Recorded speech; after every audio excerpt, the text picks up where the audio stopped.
Bonjour à tous et à toutes. Bienvenue à ce webinaire sur la maintenance prédictive automatisée. J'aimerais dans un premier temps faire un test avec vous. J'aimerais m'assurer que vous nous voyez bien et que vous nous entendez bien. Puis vous pouvez utiliser la boîte de chat pour nous indiquer que ça fonctionne bien, s'il vous plaît.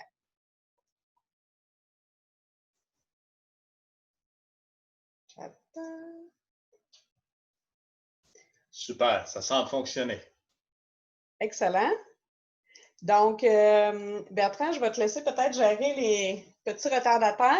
Oui, bien sûr. Alors, j'aimerais féliciter 25 personnes d'entre vous qui avaient suivi mes consignes d'entrer dans la salle à l'avance. Donc, un gros merci. Donc, dans un premier temps, on va se présenter, n'est-ce pas, Bertrand? Alors, mon nom est Sylvie Rioux. Je suis associée chez Andromédia Technologies. Donc, moi, ma passion, c'est vraiment d'aider les entreprises manufacturières à adopter les technologies pour se simplifier la vie. Alors, j'ai plus de 25 ans d'expérience en usine. J'ai travaillé comme ingénieur de procédés et en amélioration continue et en qualité. Et maintenant, je vais laisser Bertrand se présenter. Merci, Sylvie. Donc, bonjour tout le monde. Je suis Bertrand Gauvreau, président et cofondateur d'Andromédia Technologies. De mon côté, mon background est surtout au niveau de la grande industrie minière. Donc, j'ai eu la chance, dans ce contexte-là, d'agir en tant que technicien mécanique. Et également, à la fin de ma carrière en industrie, comme gestionnaire d'opérations et d'entretien, ce qui m'a permis de vraiment constater l'importance d'arrimer les deux aspects de la gestion d'une entreprise industrielle. Donc, Sylvie, je te rends la parole. Je pense que tu vas aller de l'autre côté pour laisser rentrer les gens dans la salle et me donner ensuite la souris parce qu'on va devoir partager l'écran. Donc, mesdames et messieurs, je vais partager l'écran pour que vous voyez bien. Screen number 2. Et voilà. Donc, ça, je vais minimiser.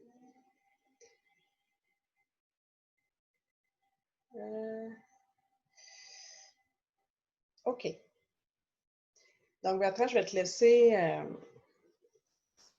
je vais tout de suite passer à la deuxième slide pendant que tu laisses les gens rentrer, les retardataires. Alors, le contenu du webinaire aujourd'hui, mesdames et messieurs, mot de bienvenue, je pense qu'on l'a fait un peu. On va voir, entre autres, les défis des différents types d'entretien d'actifs. On va voir aussi que les solutions dont on parle aujourd'hui, ça nous aide, c'est ce que j'appelle des quick wins dans une usine, ça nous aide à mettre en place rapidement la maintenance conditionnelle et la TPM, la Total Preventive Maintenance avec vos équipes, c'est un peu la méthode Toyota. On va voir aussi les types de capteurs pour le suivi de la santé des machines. Et Bertrand va nous expliquer vraiment des stratégies intéressantes pour utiliser efficacement l'intelligence artificielle de sorte qu'on peut mettre en place la maintenance prédictive automatisée. Et à la fin, on va voir c'est quoi les étapes pour mettre en place un projet de maintenance prédictive dans votre usine. Et on va suivre ça par une période de questions. Étant donné qu'on est un très gros groupe aujourd'hui, je pense qu'on va réserver les questions pour la fin du webinaire. On a plus de 80 personnes dans toute la francophonie qui sont inscrites, donc on est très heureux de susciter de l'intérêt avec ce sujet-là qui vraiment nous passionne. Peut-être pourrais-tu demander aux gens, Sylvie, s'ils voient bien les diapositives? Oui, alors, mesdames et messieurs, est-ce que vous pourriez, s'il vous plaît, dans la boîte de chat, m'écrire juste un petit mot comme quoi vous voyez bien qu'est-ce qu'on présente aujourd'hui? Oui, super. OK, merci beaucoup. Je pense que vous êtes là. on vous sollicite un peu. Donc, voilà, alors on va passer à la slide suivante. Là, je ne vois pas. OK. Alors, une petite introduction finalement. Souvent, quand on va en usine, on pose beaucoup de questions aux gestionnaires, puis on leur demande c'est quoi le type de maintenance que vous pratiquez chez vous. Alors, il y a certaines usines qui sont vraiment en mode réactif, donc on appelle ça en anglais run to fail, donc on on opère jusqu'à temps que ça brise. Alors, dans ces cas-là, dans les usines qui pratiquent ce genre de maintenance, ça ne fonctionne pas, Bertrand, quand j'utilise les flèches. Tu peux-tu cliquer?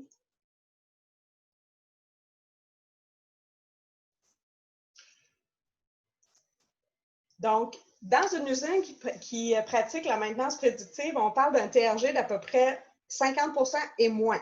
Donc, ce ne sera pas notre mode opératoire préféré. La deuxième, c'est ce qu'on appelle la maintenance planifiée. Donc, on planifie, on fait des routes d'entretien préventif et tout. À ce moment-là, on va peut-être atteindre un taux de TRG entre 50 et 70%. Ensuite, vous avez la maintenance que j'appelle proactive. Donc, on fait des tournées d'inspection, des tournées de vibration, des analyses d'huile. Et là, on va atteindre déjà, on va s'améliorer, on va atteindre un TRG entre 70 et 90%. Et aujourd'hui, c'est la raison pourquoi vous êtes avec nous. Avec la maintenance prédictive, l'intelligence artificielle et les capteurs dont on va parler aujourd'hui, on peut espérer atteindre un TRG de 90%. Donc, le principe, ce n'est pas de travailler plus fort, mais c'est de travailler plus intelligemment. J'ai besoin de changer la slide. Un autre clé. Donc, quand on parle d'entretien conditionnel ou d'entretien prédictif automatisé, bien, comme vous voyez à l'écran, les avantages sont quand même importants parce qu'ils ont fait un sondage, on a trouvé des statistiques intéressantes en Europe où est-ce qu'ils sont plus avancés que nous. Les avantages sont multiples. Premièrement, on réduit drastiquement les coûts d'entretien. Basé sur une moyenne de 50 gestionnaires d'usines, on a déterminé qu'on pouvait sauver jusqu'à 40% des coûts d'entretien. Réduction marquée des temps d'arrêt jusqu'à 75%. Avec ce qu'on va vous présenter aujourd'hui, je sais qu'il y a des fiabilistes dans la salle, mais ça aide les fiabilistes, en fin de compte. On va vraiment réduire nos besoins en ressources, en experts. On va également augmenter la production jusqu'à 25%, forcément. Si on fait moins de maintenance, on arrête moins les machines en urgence. Et étant donné qu'on va faire plus, on va être plus proactif, on va mieux planifier nos activités de maintenance, bien, on réduit les risques en santé et sécurité. Vous savez comme moi, quand on fait des réparations en urgence, c'est là qu'on augmente beaucoup nos risques de blessures pour faire ce qu'on appelle des coups vides. Donc, c'est sûr qu'au départ, il y a certains investissements à faire dans la liste des inconvénients, mais nous, on croit vraiment que les avantages sont supérieurs aux inconvénients. Alors, on va voir aujourd'hui qu'il y a beaucoup de types de capteurs qu'on peut utiliser en usine. Un des types de capteurs, par exemple, c'est la température, la pression, les niveaux de réservoir d'huile. Donc, quand on dit que ça nous permet de faire de l'entretien conditionnel, c'est que rapidement, vous allez voir avec la solution qu'on propose, c'est qu'on peut mettre ce qu'on appelle des seuils d'alerte conditionnels, de sorte qu'on n'a pas besoin d'attendre que la machine soit brisée ou qu'on s'en va vers une situation d'urgence. On va être averti par SMS ou par courriel. Donc, c'est un premier quick win qu'on réalise là, chez nos clients. La deuxième chose, je suis sûre qu'il y a plusieurs gestionnaires de maintenance qui vont être d'accord avec nous. Le facteur humain d'opération des machines est extrêmement important. Et un autre quick win, c'est que lorsqu'on fournit des outils à nos opérateurs clairs, simples à consulter, alors vous avez un exemple d'un client ici à l'écran. Donc, on voit que rapidement, on peut voir l'état de notre équipement, l'état de notre machine. Donc, par exemple, vert, tout va bien. Jaune, il y a des choses à vérifier, une inspection est requise. Et rouge, il se passe quelque chose, appelez la cavalerie. Alors ça nous permet d'impliquer nos opérateurs pour atteindre l'objectif de zéro panne. Alors, si on fournit des outils pertinents à nos opérateurs, bien, ils sont capables de faire en sorte que des petits problèmes se gèrent au quotidien plutôt que ça devienne des gros problèmes pour l'équipe de maintenance. Alors maintenant, je vais laisser la parole à Bertrand. Et je n'accepte plus les retardataires officiellement, donc ça va être plus facile à gérer. Malheureusement. Beaucoup d'entre vous, lors de leur inscription, ont fait part de leur besoin d'en connaître un petit peu plus sur les capteurs qu'on utilise en entretien prédictif. Tout d'abord, on retrouve deux grandes familles de capteurs, donc les capteurs filaires d'une part et les capteurs sans fil d'autre part. Donc, au niveau des capteurs filaires, on retrouve par exemple des capteurs de vibration qui sont branchés et qui nécessitent également une carte d'acquisition de signal, on en voit une ici, qui permet de transformer le signal électrique très bas généré par le capteur en signal électrique qui peut être transmis à vos différents systèmes d'instrumentation.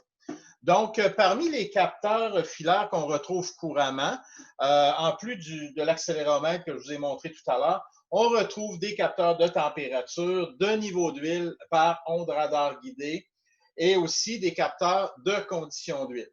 Le désavantage, je dirais, en fait, les désavantages de ce type de capteur, puisqu'on en retrouve deux principaux. Tout d'abord, c'est l'installation de l'infrastructure filaire qui nécessite souvent des investissements aussi onéreux que l'achat des capteurs eux-mêmes. Et également, le besoin d'avoir des cartes d'acquisition pour un nombre relativement limité de capteurs, comme par exemple la carte que je vous ai montrée tout à l'heure. On ne peut brancher que 4 capteurs de vibration par carte d'acquisition. Donc, c'est du bon matériel. On l'offre à nos clients chez Andromedia Technologies.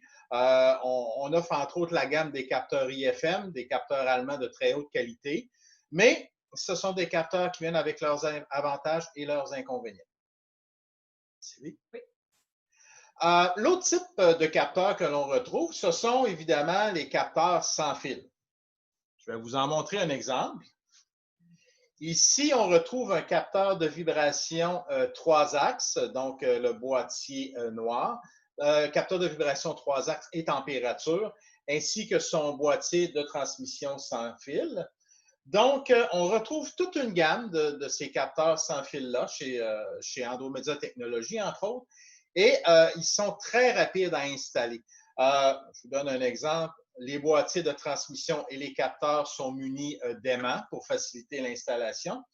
Et dans une usine, un seul récepteur sans fil peut recevoir les données jusqu'à 200 capteurs sans fil. Donc, ça permet d'avoir une infrastructure extrêmement légère. C'est le gros avantage, je dirais, des capteurs sans fil. Un de leurs inconvénients, qui aujourd'hui n'en est plus vraiment un, on va voir tout à l'heure pourquoi, c'est l'utilisation de batteries dans les capteurs. Pendant plusieurs années, ça a été un frein à l'adoption de ce genre de capteurs-là en industrie. On va voir tout à l'heure pourquoi c'est de moins en moins un problème. Donc, ensuite, dans l'infrastructure sans fil, on retrouve l'ordinateur de traitement des données. Donc, c'est un petit ordinateur industriel où on reçoit les données de chacun des capteurs, où on met en place le logiciel d'analyse qu'on va vous montrer tout à l'heure, et où même on intègre les algorithmes prédictifs d'intelligence artificielle. C'est bon?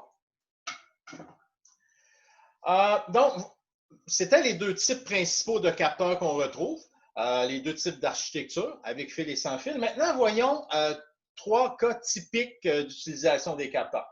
Tout d'abord, c'est souvent le cas chez nos clients.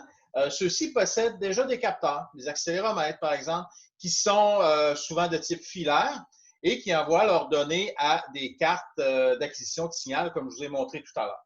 À ce moment-là, nous, qu'est-ce qu'on fait? C'est qu'on utilise l'ordinateur industriel de contrôle et on va le brancher sur les automates programmables existants auxquels sont déjà branchés les capteurs. Et à partir de ce moment-là, les données vont être gérées par l'ordinateur de traitement exactement comme si les données provenaient de notre gamme de capteurs sans fil. Donc, suite à ça, les données sont acheminées soit de manière par routeur sans fil, etc. On peut les acheminer soit dans une plateforme de traitement en ligne, on va voir un exemple tout à l'heure, dans vos propres bases de données locales. Également, on peut faire des ponts entre le logiciel d'analyse de données et les logiciels que vous utilisez déjà en entreprise. On va voir un exemple tout à l'heure. Donc, prochaine. Oh, pardon. Excusez-moi. Ouais. Deuxième scénario, eh bien, c'est l'utilisation de capteurs sans fil, comme celui que je vous ai montré tout à l'heure. Donc ici, dans la partie gauche de l'écran, on voit 2 capteurs de vibration 3 axes et température qui envoient leurs données au boîtier récepteur. Donc, le boîtier récepteur, hein, on en voit un exemple ici, c'est très compact. Et ce boîtier récepteur-là, on le branche simplement à l'ordinateur de traitement par une prise USB. Donc, c'est très lean, c'est très léger comme architecture. Et encore une fois, les données se retrouvent soit dans vos bases de données, soit dans la plateforme cloud en ligne ou encore dans vos logiciels déjà existants dans votre entreprise. Je vous avais dit 3 scénarios, désolé, on n'avait que 2 scénarios. Maintenant, l'architecture générale d'une solution d'entretien prédictif automatisé. Tout d'abord, ce qu'il faut noter, c'est qu'on retrouve 2 parties essentiellement distinctes dans ce genre de système-là. Comme on le voit à gauche, en rouge, on a la partie locale et on retrouve aussi, comme on le voit à droite en bleu, la partie cloud. Donc, dans la partie locale, on va effectuer la partie la plus importante du traitement des données. Et pourquoi on le fait localement? Eh bien, c'est parce qu'on ne veut pas que le traitement essentiel des données puisse être interrompu en cas d'une perte de connexion Internet, par exemple. Comme Sylvie le mentionnait tout à l'heure, on offre à nos opérateurs des tableaux de bord temps réel avec des indicateurs de couleurs, des alarmes. On ne veut pas que tout ça soit compromis par une perte de connexion Internet et c'est pourquoi on le gère localement. Parmi les fonctions qu'on retrouve localement, il y a les alertes personnalisables, les tableaux de bord de données temps réel, les tableaux de bord de données historiques, ainsi que les algorithmes de base prédictifs pour l'entretien prédictif automatisé. Dans la partie de droite, on va surtout retrouver les tableaux de bord partagés multi-machines et multi-usines, ce qui est vraiment pratique quand on veut avoir un coup d'œil sur toutes les machines de toutes nos usines. Et aussi, on va retrouver les algorithmes d'intelligence artificielle qui sont trop gros, qui sont trop puissants pour pouvoir être exécutés dans l'ordinateur de contrôle local. Donc, l'entretien prédictif automatisé basé sur les données, c'est un processus en plusieurs étapes. La première étape, évidemment, c'est de récupérer les valeurs générées par les capteurs et de les historiser. Bon, historiser une donnée, en quoi ça consiste exactement? C'est très simple. C'est qu'à intervalles réguliers, ça peut être à chaque minute, à chaque 30 secondes, par exemple, on va récupérer les données de tous les capteurs qui, par exemple, appartiennent à une machine. Aux données de chacun de ces capteurs-là, on va ajouter la valeur du temps au moment où ont été prises les mesures. Donc, généralement, on va utiliser la date et l'heure et souvent les secondes de prise de mesure.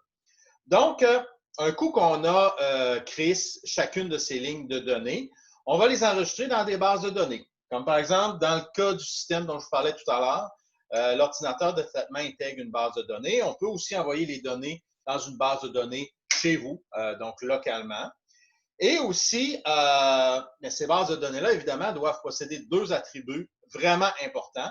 Tout d'abord, elles doivent être sécurisées. Hein? Évidemment, c'est une préoccupation qu'on a tous, que nos données soient bien sécurisées. Et aussi, idéalement, ces bases de données doivent être ouvertes à échanger avec vos autres logiciels d'entreprise. Donc, on a récupéré nos données, on les a donc historisées. Maintenant, entre en scène l'intelligence artificielle. On nous pose toujours la question, oui, mais pourquoi l'intelligence artificielle? C'est pas un peu oversizé pour l'entretien industriel? Pas du tout. Puis vous voyez pourquoi à l'écran, c'est que dans une journée, en tant que gestionnaire d'entretien ou d'opération, on est submergé par une quantité d'informations provenant de sources différentes. Et il a été admis par de grandes études scientifiques que le cerveau humain peut au maximum gérer de manière efficace 4 valeurs en même temps.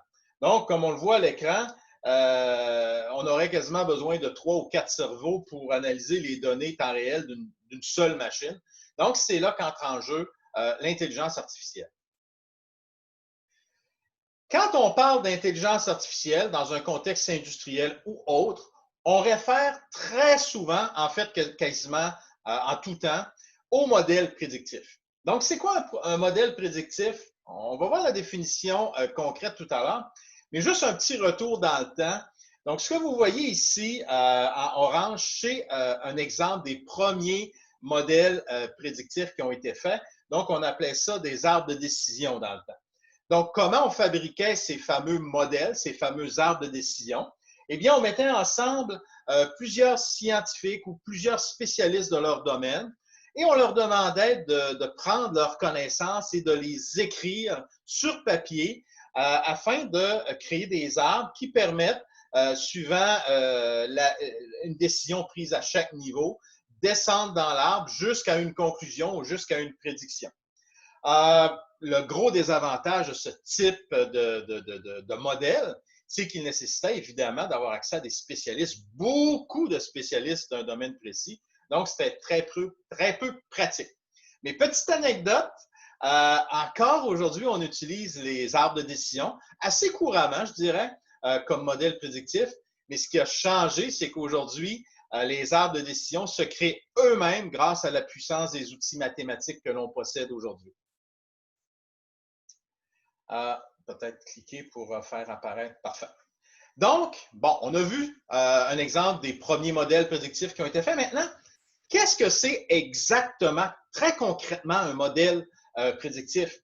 Eh bien, c'est un module logiciel, OK, qu'on va prendre à l'état brut. Donc, un module qui ne sait rien faire en tant que tel, OK? Et qu'est-ce qu'on va faire? C'est qu'on va l'alimenter en données historiques. Ça peut être des valeurs de capteurs, par exemple, dans un cadre d'entretien prédictif. Ça peut être des bris, donc un historique de bris de machine, un historique de remplacement de composants mécaniques. Donc, on fournit ces données au module brut et celui-ci a la capacité d'apprendre et de tirer des modèles qui lui permettent de prendre des décisions dans certains cas et de tirer des conclusions suite à de nouvelles données qu'on va lui fournir par la suite. Donc, le genre de sortie que va nous offrir un modèle comme ça, donc un module entraîné, donc, il va nous permettre, par exemple, de savoir qu'un bris est prévu dans 6 semaines, par exemple. Et il va pouvoir également nous prévenir, par exemple, qu'on a 50% de chances qu'un bris survienne d'ici 2 mois. C'est le genre de conclusion que va nous permettre d'obtenir le modèle prédictif un coup qu'on va l'avoir entraîné avec les données historiques qui proviennent des capteurs. Et souvent des GMAO, hein, les systèmes de gestion d'entretien. Donc, on retrouve plusieurs types de modèles prédictifs, aussi bien en industrie que dans d'autres domaines. En entretien prédictif, dans notre pratique courante, on utilise principalement 3 types d'algorithmes. Donc, les algorithmes qui permettent de prédire l'évolution d'une courbe de vibration, de température ou d'autres données. Des modèles qui nous permettent de détecter des anomalies de fonctionnement de machine ou encore même de capteurs défectueux. Et on retrouve finalement les modèles complets de machine learning. On va voir tout à l'heure c'est quoi la différence entre les deux, entre les trois en fait. Mais on doit dans un premier temps décider quel type de modèle on va utiliser pour prédire le bris de nos machines. Donc, comme on le voit sur le premier engrenage en haut, on va se demander est-ce qu'on a un historique concernant notre machine? Est-ce que dans notre système de gestion d'entretien, on a l'historique de données de capteurs, vibration, température, etc. Est-ce qu'on a un historique de défaillance? Est-ce qu'on a des codes d'erreur? Est-ce qu'on a l'historique des actions d'entretien qui ont été prises sur la machine? Est-ce qu'on a la liste des pièces qui ont été remplacées? Donc, si la question est oui, oui.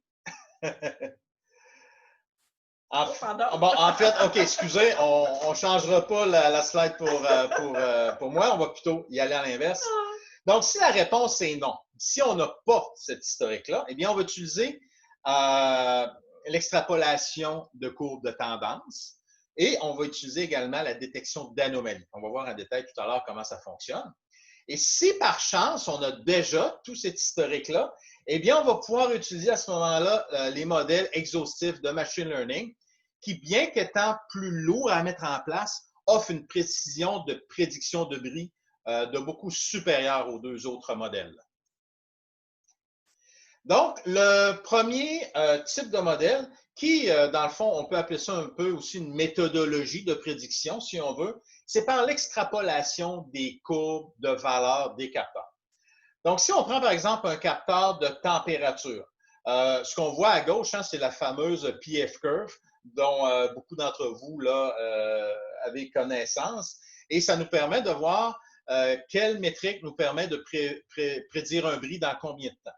Donc, dans un premier temps, la chaleur nous permet de prédire un bris à très court terme, mais un bris qui aurait été imprévisible autrement. Par exemple, une dent d'engrenage qui casse, on ne voit pas venir ça dans le temps. Ce n'est pas une dégradation d'équipement, c'est un bris imprévu.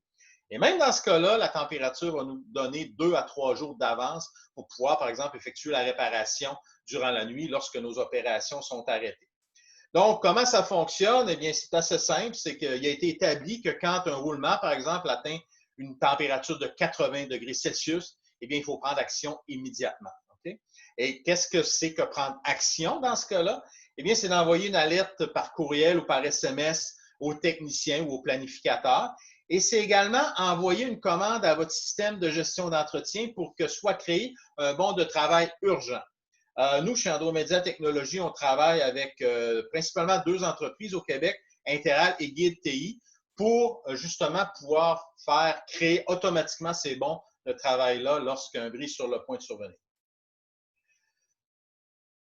L'autre valeur souvent qu'on va utiliser en extrapolation de courbe, c'est la vibration. La vibration qui nous permet de voir venir un bris à moyen long terme jusqu'à 3 mois, souvent. Donc là, on parle vraiment de bris qui vont survenir suite à de l'usure, par exemple. OK?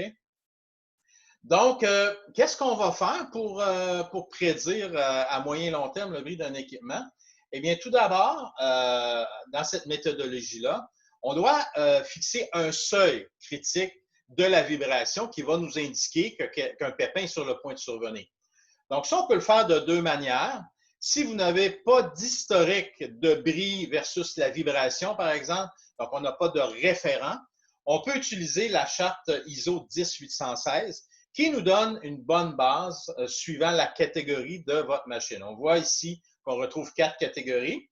Et dans l'exemple suivant, on parle d'une machine de catégorie 2, donc une machine moyenne sur base rigide, si ma mémoire est bonne. Donc, vous voyez, on a un seuil rouge, donc qui implique vraiment un bris à venir de la machine. Donc, qu'est-ce qu'on fait? C'est qu'on va régler dans l'algorithme prédictif la valeur seuil, qui va être dans ce cas-ci de 7,1 mm par seconde. Donc, on va entraîner par la suite le modèle avec les valeurs de vibration passées. Comme vous pouvez le voir dans l'image de gauche, on les retrouve sous la forme des points noirs. Et par la suite, le modèle va être en mesure de nous prédire dans le temps quelle devrait être l'évolution de la courbe de vibration, ce qu'on voit dans la partie bleue du graphique.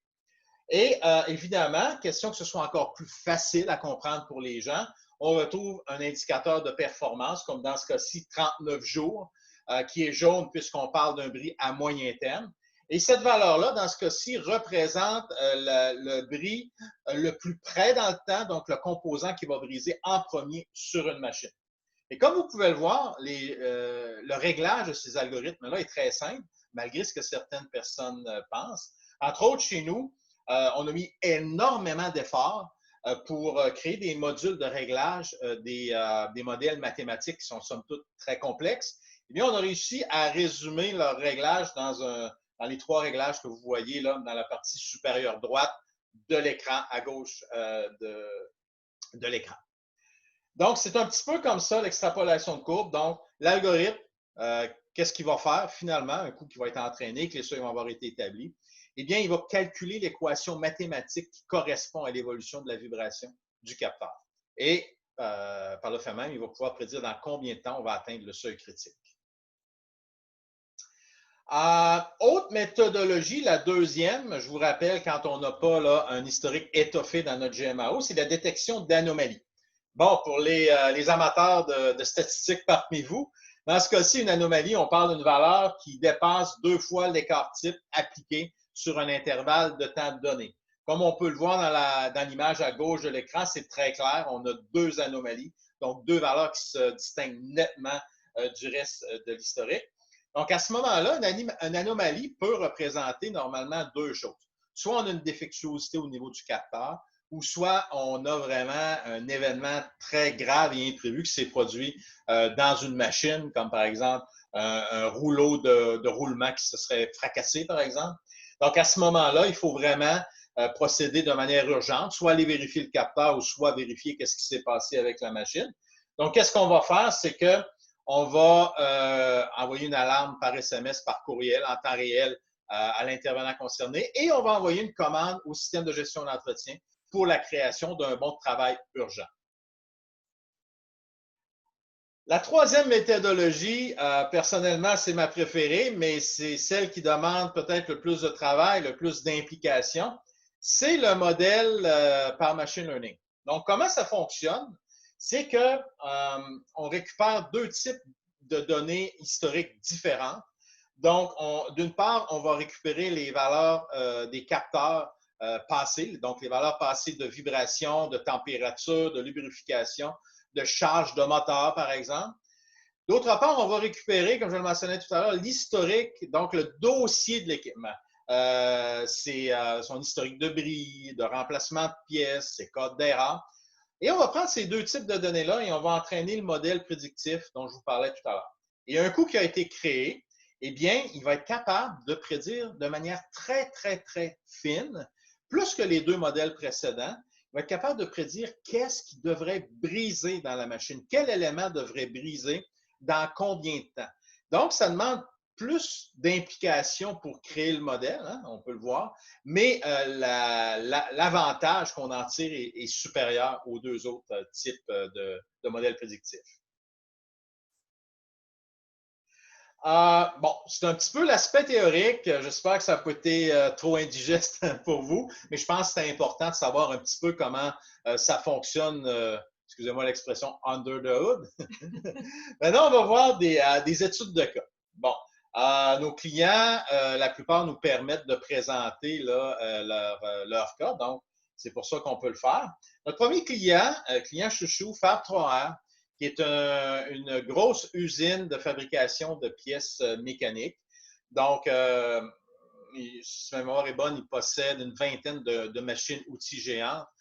Donc, dans le cas présent, on parlait d'une machine, une CNC 5 axes, une grosse machine qui mesure 2 étages de haut. Une machine qui date des début des années 90, si ma mémoire est bonne, et c'est une machine japonaise. Donc, présentement, il y a une seule entreprise au Canada qui est autorisée à faire le service. Donc, c'est très, très problématique pour faire Power. Et c'est une machine aussi qui est critique pour l'entreprise parce qu'elle travaille pour des contrats majeurs. Exemple, des contrats pour Hydro-Québec, pour des papetières. Donc, malheureusement, puisque c'est une machine qui prend de l'âge, avant la mise en place d'entretien prédictif, c'est une machine, malheureusement, qui brisait. Et étant donné qu'il y a peu de gens autorisés à faire la maintenance de cette machine-là, puisque les pièces sont très dures à trouver, malheureusement, chaque bris occasionnait des frais importants pour l'entreprise. Donc, avec eux, ce qu'on a fait, c'est qu'on a mis en place l'entretien prédictif à propos de la vibration, de la température et de la lubrification. Tout d'abord, on a installé des capteurs de température de type 4 à 20 mA, donc dont on peut récupérer l'information facilement. Ils sont vissés directement sur le palier, donc le pilot-bloc, pour ceux qui préfèrent l'anglais. Et ils permettent de lire des températures jusqu'à 90 degrés Celsius. Et cette limite-là de 90 degrés Celsius est parfaite puisque, on l'a vu tout à l'heure, les capteurs de température permettent de prédire des prix à très court terme lorsque la température d'un roulement atteint, par exemple, une valeur de 80 degrés Celsius. Et dans ce cas-ci, c'est un très bon complément à la surveillance du système de lubrification qu'on va voir tout à l'heure, parce qu'évidemment, un manque de lubrification peut également entraîner une hausse de la température des paliers de la machine. Au niveau de la vibration, eh bien, on a utilisé exactement ce que je vous ai montré tout à l'heure. Dans ce cas-ci, on voulait des capteurs filaires. Donc, on a installé ça à différents endroits sur la machine. Donc, ce sont des accéléromètres d'une gamme de 0,5 à 4 kHz. Donc, ça se prête très bien à la surveillance des roulements et des engrenages. Et c'est très important puisque dans ce cas-ci, c'est le réducteur de vitesse que l'on surveille. Donc, ils ont également une large gamme de lecture d'accélération. On parle de plus ou moins 5G. Donc, on a installé ça pour prédire les bris d'usure jusqu'à 3 mois à l'avance. Ensuite, le dernier, non le moindre, c'est mon préféré. On a mis en place un système de surveillance de la lubrification. Et ça a été un défi, vraiment, et ça a été vraiment stimulant de développer ce système-là. C'est que la machine, le réducteur de vitesse, est lubrifié par injection d'huile dans de l'air comprimé. Et on parle d'une très petite quantité d'huile. On parle d'environ 60 gouttes d'huile à la minute. Donc, vous comprendrez que pour mesurer une telle valeur, ça prend des capteurs très précis. Et malheureusement, les capteurs qui permettent, out of the box, de mesurer la présence d'huile dans de l'air comprimé sont très rares. Ils appartiennent surtout au domaine maritime et ils sont très dispendieux. Donc, qu'est-ce qu'on a fait chez Fab3A? C'est qu'on a pensé les choses autrement. On s'est dit, la preuve que de l'huile rentre dans le réducteur de vitesse, c'est qu'il en sort de cette huile. Donc, qu'est-ce qu'on a fait? C'est qu'on a installé un capteur à ondes radar guidé dans le réservoir de récupération d'huile à la sortie du réducteur et on mesure en temps réel l'augmentation du niveau d'huile dans le réservoir par unité de temps. Et si, par exemple, au bout de 5 minutes, le niveau n'a pas monté, ça indique que le réducteur est mal lubrifié. Petite anecdote rapide.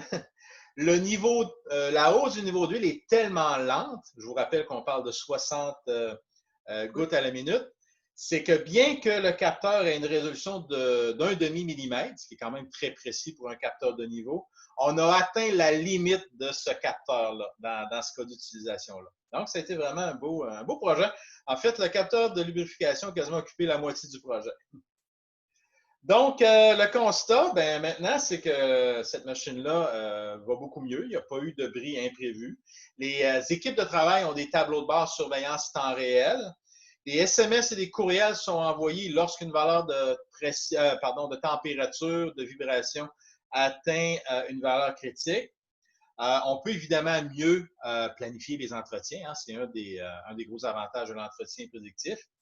Et ça permet aussi d'ajuster les méthodes de travail. Parce que vous savez, dans nos usines, il y a toujours quelques opérateurs ou opératrices qui, pour bien faire, hein, pour augmenter la production, vont pousser les machines à leur dernier retranchement. Et on s'est rendu compte que c'était le cas avec cette machine-là. Donc, on a par la suite tenu des rencontres avec les opérateurs et ça a permis de standardiser les manières de travailler. Ce qui fait en sorte que la machine, eh bien, on s'est rendu compte qu'elle n'était pas en si mauvais état que ça. C'est que les vibrations induites l'étaient par des opérateurs qui la poussaient trop loin.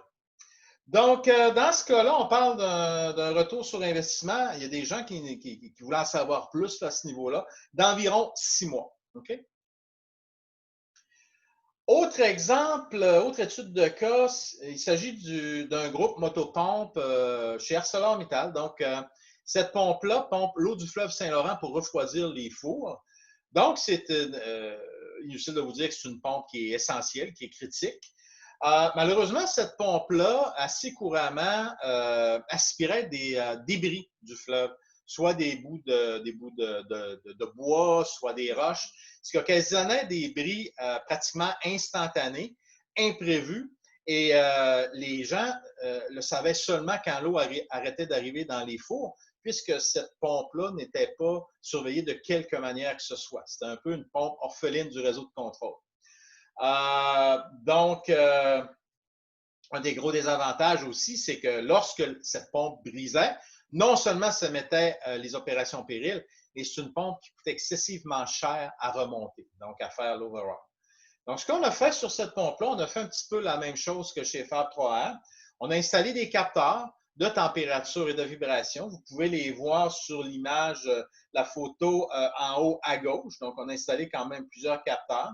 On a mis en place l'application de surveillance, donc avec des courriels et des alertes SMS, ce qui a permis tout d'abord d'avoir un meilleur maintien long terme de cet actif critique. Parce que vous savez, une pompe, si on néglige de changer un roulement à temps, par exemple, eh bien, la roue dans la pompe peut frotter sur le bâti, ce qui fait en sorte qu'il y a des cas, quand on pousse au maximum l'usure de la pompe, il y a des cas où la pompe est carrément irrécupérable. Alors, quand on est prévenu à l'avance que quelque chose ne va pas, parce que je vous rappelle que les capteurs de vibration permettent de voir venir les choses aussi, hein, de prédire les bris d'usure.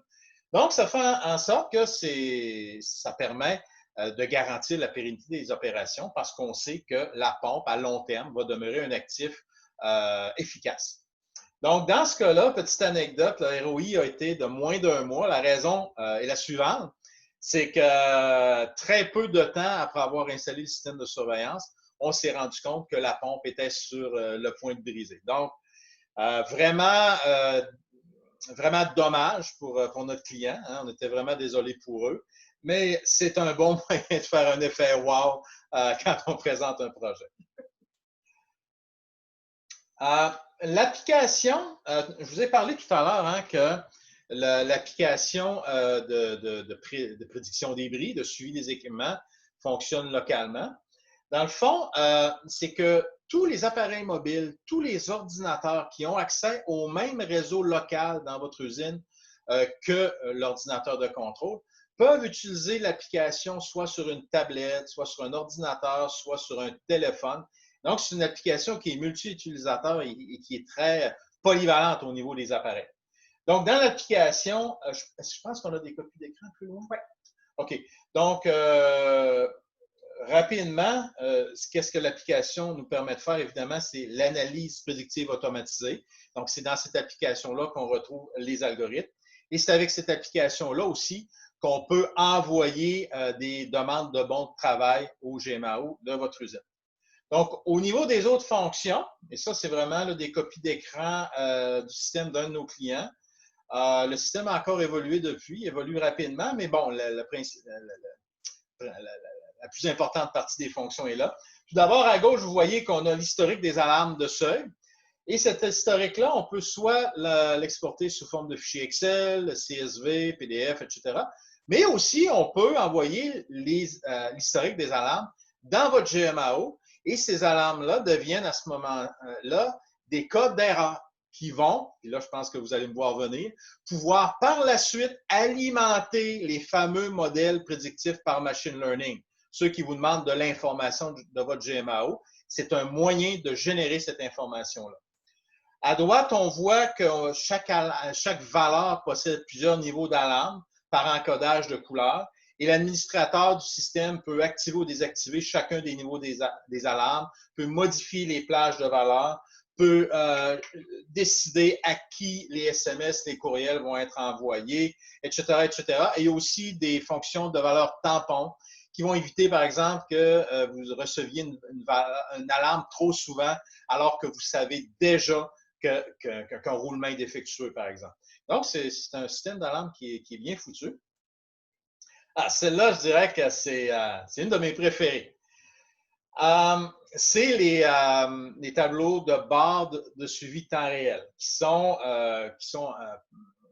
qui possèdent des indicateurs de couleur. Hein. On voit ici, on a du rouge, on a du vert, suivant où on en est par rapport aux alarmes qui ont été déterminées. Comme là, on peut voir que la vibration du roulement est quand même critique, alors que la température la température du même roulement est beaucoup moins critique puisqu'elle est en vert.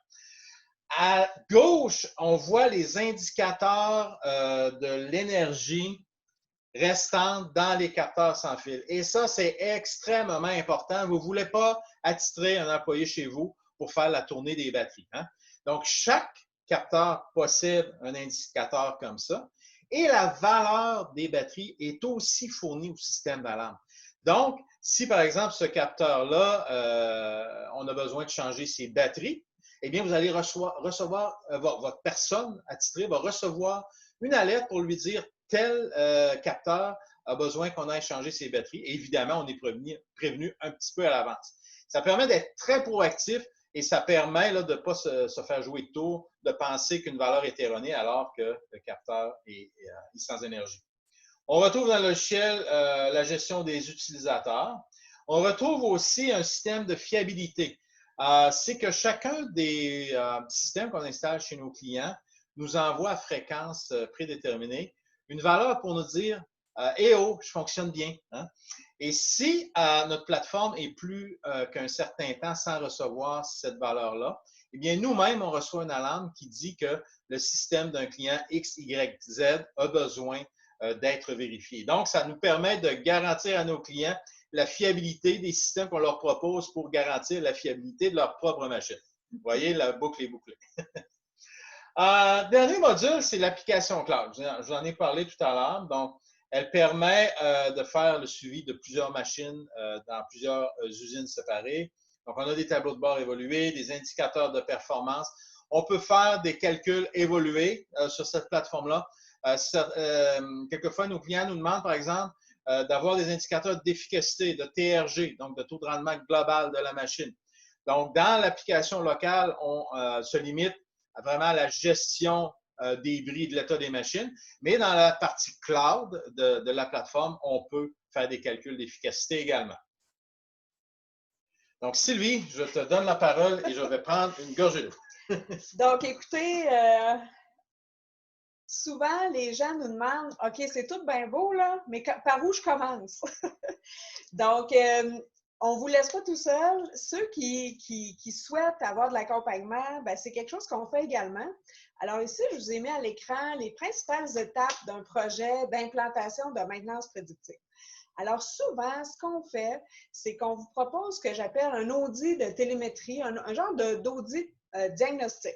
Alors, vous nous invitez chez vous pendant, dépendamment de la grosseur de l'usine, habituellement, c'est une journée.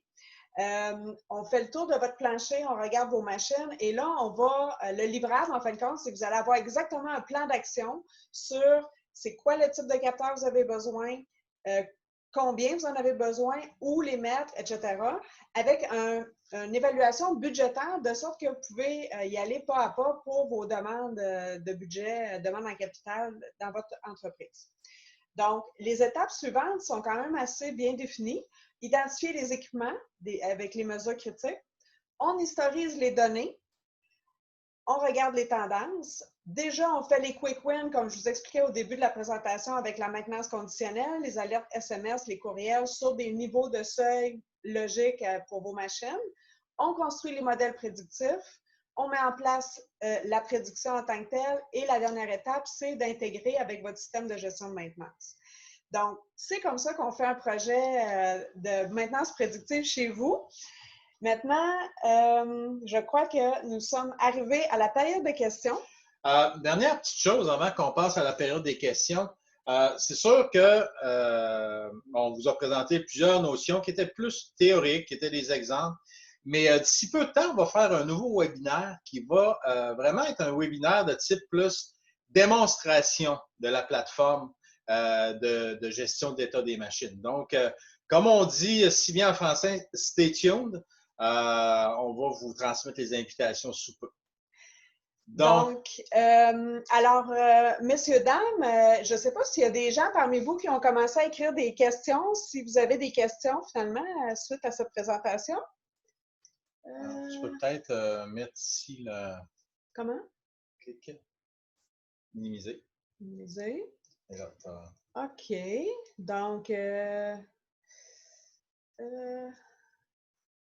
Donc, soyez pas gênés. On ne voit pas encore de questions, mais c'est sûr qu'on a certainement laissé certaines zones d'ombre dans la présentation. Donc,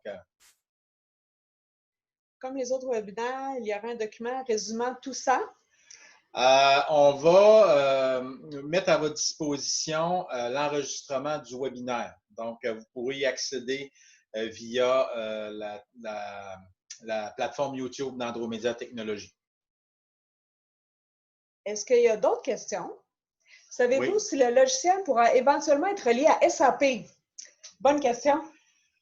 C'est une bonne question. SAP est un système extrêmement large, donc généralement oui, mais encore là, ça dépend toujours de votre version de SAP. Est-ce qu'on parle de SAP Cloud? Est-ce qu'on parle de SAP local? Est-ce que les modules d'intégration de données, les API, ont été mis en place? bon, il y a quand même beaucoup de facteurs qui rentrent en ligne de compte parce que SAP est vraiment un logiciel très, très vaste avec énormément d'options. Mais généralement, oui. Oh, les questions, super, les questions les questions déboulent. Excellent. Donc, OK. quelle est la durée de vie moyenne des batteries des capteurs? C'est une excellente question. Ça, c'est Jérôme. Jérôme, on parle à une prise de mesure aux 10 à 15 minutes, on parle d'une durée de vie de 10 ans. On parle ici de batteries lithium-ion, donc des batteries très peu énergivores. Et les capteurs possèdent une fonction de mise en veille entre les lectures, ce qui permet aux batteries de durer très, très longtemps. Une question d'Alexandre. Ça, c'est Dominique. Comment fonctionne votre structure des coûts, achat, location? Donc, Sylvie, je te laisse. Oui, bien écoute, Dominique, c'est quelque chose qu'on pourra regarder ensemble. Nous, à cause de la COVID, il y a beaucoup de clients qui sont fait couper leur budget d'amélioration, donc on offre depuis peu la location. Donc, si c'est quelque chose qui vous intéresse, là, on pourra se faire une rencontre à ce sujet-là parce qu'effectivement, c'est possible d'avoir des mensualités pour implanter la maintenance rapidement chez vous, puis vous n'avez pas besoin de faire la demande en capital. Super. Donc, prochaine question qui nous provient de Joshua. De Joshua. Quelle est la précision du remplissage des PT dans Interal par votre plateforme? Doit-on faire du fine-tuning sur chaque BT généré où ils sont déjà remplis? Écoutez, ça, c'est sûr que c'est toujours du cas par cas. Ça dépend toujours du besoin de chaque client. Généralement, ce qu'on propose, c'est de créer des bons de travaux non approuvés, idéalement pour que le planificateur puisse repasser dessus. À moins que ce soit des billets de travail de nature très urgente. Mais écoutez, on fait l'intégration avec des GMAO, mais c'est sûr que c'est pas comme installer simplement un logiciel sur l'ordinateur. Il faut quand même l'adapter, paramétrer. Et ça, on le fait selon vos besoins à vous. Hein? Donc, c'est très, très flexible à ce niveau-là. Est-ce que vous utilisez la technologie LoRaWAN? Et la question nous provient de Karine. Généralement, non. On utilise plutôt une technologie en réseau maillé qui nous permet d'avoir une portée directe entre un capteur et le récepteur jusqu'à 3 km dans les conditions idéales. Et puisqu'il s'agit d'un réseau maillé où chaque capteur peut relayer l'information des autres capteurs, ça nous permet d'atteindre une distance maximale d'environ 32 km. Et dans ce cas-là, on parle vraiment d'une portée qui concurrence la technologie de LoRaWAN. Mais c'est une technologie qu'on maîtrise également, mais qui ne nous est pas vraiment souvent demandée, je dirais. Au Québec, parce que peut-être que monsieur est dans un autre pays. Prochaine question d'Antoine. Savez-vous interfacer avec des capteurs existants à travers les automates S7, par exemple? Oui, tout à fait. On a un module d'intégration Siemens. Donc, oui. En fait, on fonctionne de deux manières pour intégrer avec les automates, tout dépendant du besoin du client. Certains clients ne veulent pas, par exemple, qu'on se branche en réseau de contrôle avec un automate. Bon, pour des raisons qui leur appartiennent. À ce moment-là, on peut faire passer l'information par les entrées-sorties. Donc, des sorties de 4-20 mA, 0-10 volts, des sorties digitales. Et on peut récupérer ces données-là pour les intégrer directement à notre ordinateur de contrôle. Mais aussi, on peut également se brancher aux automates en utilisant les ports Ethernet et les librairies là, appropriées. La gamme est vaste. On couvre la majorité des automates du marché. Ensuite, on a Jérôme qui... excusez-moi, on a Alexandre qui demande les boîtiers qu'on utilise si c'est de grade IP67, IP68 pour la résistance. On parle ici d'IP66. Cependant, comme vous pouvez le voir, le capteur, hein, il s'enfile. Il n'y a pas de connexion pour extraire les données du transmetteur. Il est alimenté par batterie. Donc, ça nous permet de très facilement l'insérer dans un boîtier qui répond là, à des normes aussi élevées que IP68 et même certaines normes plus élevées. On n'a qu'à choisir le boîtier en conséquence. C'est un des avantages des capteurs sans fil. On peut les installer à l'extérieur sans aucun problème entre autres à cause de ça. Mm-hmm. Ensuite, on a Jérôme qui demande, est-ce que vous utilisez des capteurs IO-Link? OK. Ben, comme je le disais tout à l'heure, nos clients qui le demandent, qui veulent avoir des systèmes filés, on leur offre la gamme des capteurs IFM. Bon, quand le besoin est là, on le fait. Généralement, c'est sûr qu'on va essayer de proposer la solution sans fil parce qu'elle est tellement plus simple à installer.